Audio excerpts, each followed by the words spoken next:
présente Yannick Babin, je suis fondateur de Mirage Électronique, comme il a été dit. Juste pour être curieux, est-ce qu'ici, il y a des gens qui ne sont pas du tout au courant de ce que c'est le sport électronique? En général, on levant la main, soyez pas gênés.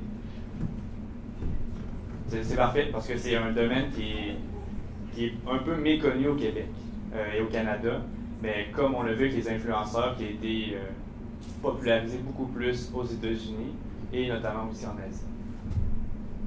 Donc, ce que c'est le sport électronique, c'est des compétitions de jeux vidéo qui peuvent être tant faits donc, entre amis, ça peut être entre amis, ou à des événements, comme il y a eu lieu il n'y a pas si longtemps à DreamHack Montréal qui avait lieu au Stade olympique. Et là, vous me demandez, est-ce qu'il y a vraiment des gens qui regardent du monde jouer à des jeux vidéo? Ça n'a aucun sens. Je vous présente un peu. Ici, on a le championnat du monde de League of Legends qui a eu lieu à Beijing il y a de cela 1 an. On a ici le Stade olympique de Beijing qui est rempli à pleine capacité, donc 40 000 personnes qui se sont déplacées pour aller voir cet événement-là. La finale, 60 millions de personnes ont regardé l'événement en ligne. Plus près de chez nous, à Toronto, ici on a les championnats nord-américains des LCS au Air Canada Center, donc là où les Maple Leafs de Toronto jouent. Les billets ont été vendus en delà de 10 minutes. Donc, guichet fermé. Le stade rempli pour cet événement-là qui avait lieu il y a 2 ans déjà. Plus près de chez nous, j'en ai parlé un peu tantôt, au Stade olympique, il avait lieu en septembre, donc il n'y a pas si longtemps, le DreamHack Montréal, qui est aussi une compétition de jeux vidéo. Ils ont vendu tous les billets visiteurs pour cet événement-là. C'était une première à Montréal. Si on compare un peu les chiffres au sport traditionnel, je fais un petit graphique ici à quoi ressemblent les statistiques. Donc, les finales de la NHL, le pic de viewership, donc de téléspectateurs, était de 7,5 millions cette année, peut-être l'année passée. NBA, on se rapproche du 22-23 millions. Ensuite, en baseball, on dépasse les 30 millions, on est environ à 35 millions. Le Super Bowl, 117 millions. Et tout dernièrement, au championnat de mi-saison de League of Legends, on a compté plus de 120 millions de téléspectateurs qui ont regardé la finale de cet événement-là, ce qui dépasse le Super Bowl. Donc, on voit un peu la popularité du mouvement. Les plateformes de diffusion, comment est-ce que les téléspectateurs regardent ces événements-là? On va principalement passer par, en Amérique du Nord du moins, par YouTube, Twitch et maintenant Facebook qui a développé une nouvelle plateforme pour regarder des gens jouer à des jeux vidéo. YouTube Gaming qui existe depuis maintenant 2 ans. Et ce qui a vraiment révolutionné le sport électronique, c'est la plateforme Twitch. Est-ce qu'il y a des gens ici qui connaissent la plateforme Twitch en levant la main? C'est vraiment ce qui a permis de démocratiser le sport électronique. Donc n'importe qui peut aller se connecter sur Twitch, regarder, même maintenant, tu peux regarder quelqu'un manger. Si tu veux, pour les influenceurs, s'il y a des influenceurs dans la salle qui voudraient démontrer leur talent pour manger la nourriture, ben, vous pouvez le faire à travers Twitch. Et donc, à l'extérieur, en Asie, où le sport électronique est vraiment populaire, on a Africa TV en Corée du Sud et Ouya en Chine. Et Ouya, je vous le dis, c'est une plateforme monstre. Quelqu'un qui va diffuser du contenu peut être vu par plus de 10 millions de personnes, puis la personne peut seulement manger des nouilles. Puis il va y avoir 10 millions de personnes qui vont regarder cette personne-là. Donc, en chiffres, en 2018, on compte plus de 165 millions d'enthousiastes de sport électronique. Qu'est-ce que ça veut dire un enthousiaste? C'est des personnes qui, à chaque semaine, vont se connecter pour regarder du sport électronique. Et aussi, donc, il y a d'autres personnes qui vont regarder du sport électronique une fois par mois, pour totalisant plus de 300 millions de personnes qui vont regarder du sport électronique à chaque mois. Puis on prévoit que ce nombre-là va augmenter considérablement dans les prochaines années. Et on remarque aussi que la plupart du marché est basé en Asie. Donc, plus de 53% du marché, donc du monde qui regarde du e-sport, sont en Asie, principalement en Chine et en Corée du Sud. Le marché ici, au Canada, on compte plus de 2,75 millions d'enthousiastes de sport électronique au Canada, ce qui, comparativement à la moyenne de l'Amérique du Nord, du reste de l'Amérique du Nord est très faible, et encore moins au Québec, avec 355 000 adeptes tout de même de sport électronique. Le profil du consommateur, c'est en majorité des gens qui sont âgés entre 15 et 35 ans. Donc, la jeune génération. 55% sont des hommes, Plusieurs personnes s'auraient peut-être attendu à ce qu'il y ait beaucoup plus d'hommes que cela vis-à-vis des femmes, mais c'est pas le cas. Il y a beaucoup de femmes qui regardent le sport électronique. Et ce sont des gens qui achètent beaucoup en ligne. 98% de ces gens-là achètent en ligne. Donc, il y a un fort lien avec le commerce électronique. Ensuite, qui sont les acteurs dans ce milieu-là? Avec qui est-ce qu'on peut s'impliquer avec notre marque pour avoir de la visibilité, pour avoir de l'engagement? On a les équipes de sport électronique. Donc, les équipes de sport électronique, c'est des gens qui vont compétitionner à l'international, mais également, ce sont des gens qui vont créer du contenu en ligne à travers Twitch, Facebook, Twitter, donc des gens de renom, un peu comme le Canadien de Montréal avec leurs joueurs, mais dans le sport électronique. Ensuite, il y a des organisateurs d'événements, comme le GMAC à Montréal, par exemple. Et on a aussi des créateurs de contenu. Donc, un peu comme des influenceurs, ce sont des gens qui vont créer du contenu, mais pas seulement du contenu qui est enregistré, mais beaucoup de contenu qui est fait en live, donc à travers la plateforme Twitch. Donc, les gens vont s'asseoir et regarder quelqu'un jouer à un jeu pendant 5 heures de temps d'affilée, juste parce que c'est un des meilleurs joueurs au monde ou parce que la personne est une personne avec qui on s'affilie, qui est souriante, qui nous fait rire. Et ensuite, on a les producteurs de jeux vidéo avec qui produisent les jeux sur lesquels les personnes compétitionnent.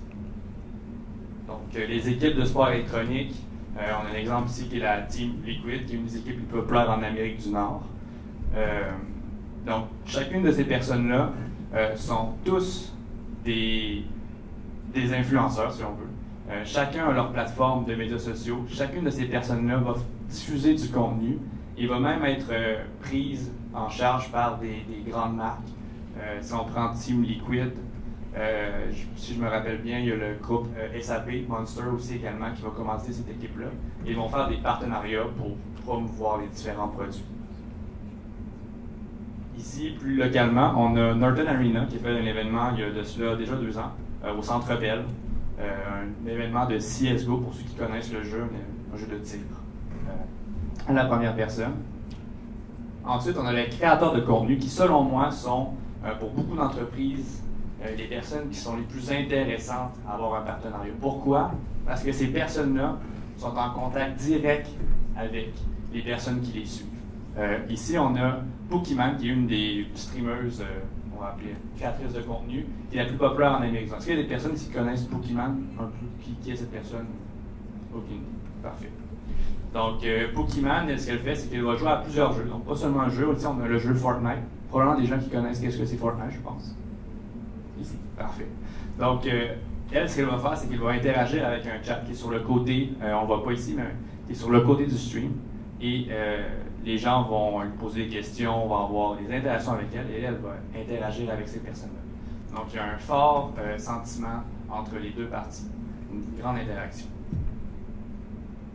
Pour les producteurs de jeux, c'est différents partenariats. Par exemple, ici, on a Overwatch, qui est produit par Blizzard, qui viennent d'annoncer une production de Lego pour leur jeu. Donc, on se pose la question, comment est-ce qu'on va s'impliquer?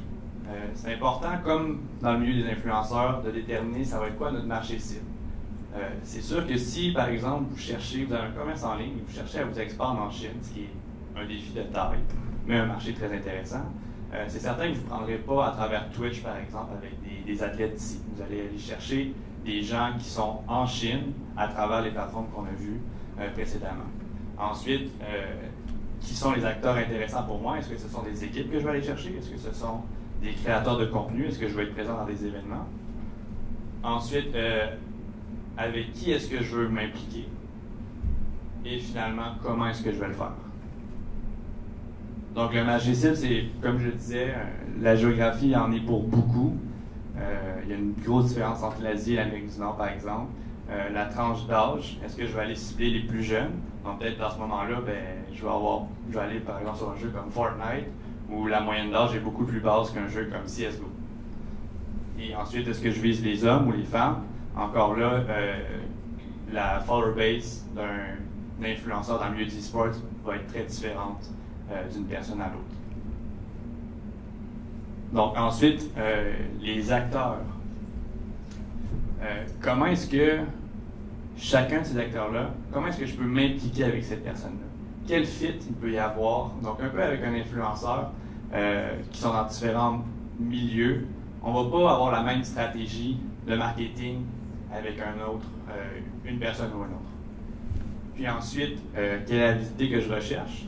Parce que, comme dans le milieu des influenceurs, il y a une grosse différence entre les différents créateurs de contenu. Il y a des gens plus populaires que d'autres. Puis il y en a aussi qui ont beaucoup plus d'engagement avec leur communauté que d'autres, comme dans le milieu des influenceurs, comme on a vu précédemment. Puis ensuite, quel est mon budget? C'est certain que si on fait affaire avec le plus grand influenceur du monde du vidéo, par exemple, si on a Ninja, qui est le plus populaire en ce moment en Amérique du Nord, avec plus de 500 000 personnes qui se sont abonnées à leur chaîne, donc à chaque mois, et qui payent 5 $ par mois juste pour avoir des petits émoticônes sur son channel. Ça vous donne une idée à quel point c'est une personne qui a de l'influence.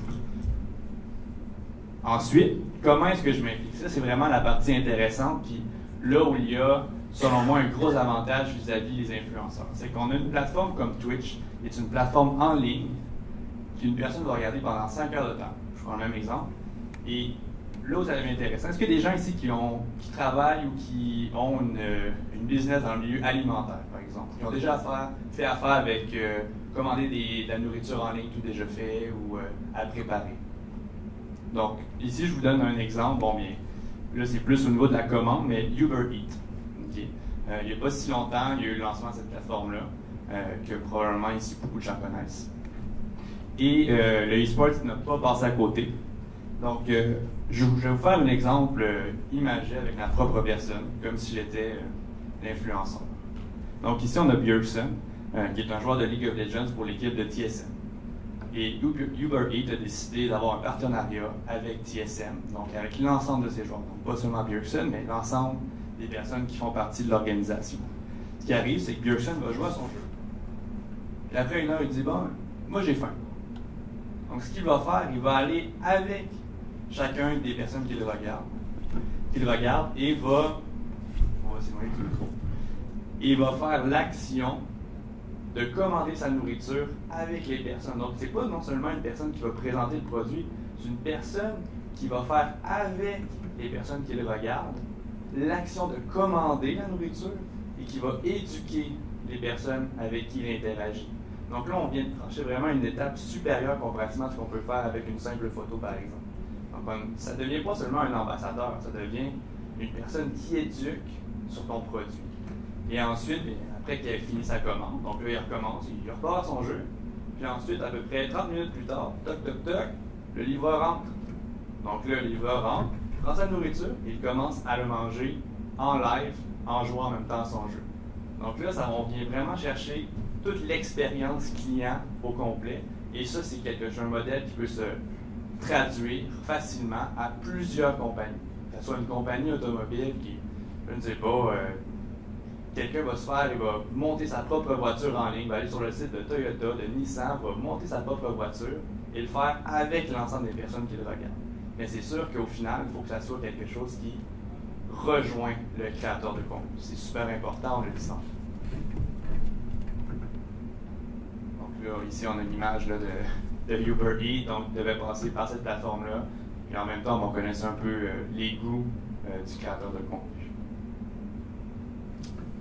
Ensuite, c'est se demander pour une compagnie, est-ce qu'on veut juste mettre un logo? Donc, tantôt, on avait le stream, puis on voyait des logos un peu partout. Donc, on voyait un logo de HDC avec un produit puis, qui menait vers un lien de 5% de rabais. Est-ce que c'est vraiment la seule chose qu'on veut? On veut profiter du sport électronique à son maximum, puis je pense que pour le faire, c'est avoir des expériences clients, et des expériences avec les personnes qui regardent le créateur de contenu pour tirer un maximum du sport électronique qui, selon moi, est un des éléments marketing qui va complètement changer les prochaines années, spécialement au Québec, puisque c'est très méconnu. Donc, quelques marques ici qui sont déjà impliquées dans le sport électronique. En 2017, vous allez en reconnaître plusieurs. Puis c'est vraiment de tout plein de milieux.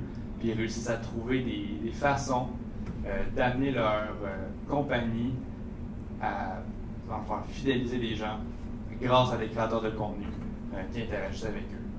Quelques acteurs au Québec. On a une académie de sport électronique à Montréal qui existe sur le groupe de Montréal eSports qui a été en partie fondé par Georges Saint-Pierre. On a également le DreamHack Montréal, qui est la plus grosse compétition de jeux vidéo au Canada. Ensuite, on a la LCA, qui est un peu le RSEQ, donc le milieu scolaire, la Ligue scolaire de sport électronique au Québec. Donc, il y a plusieurs universités et cégeps qui ont...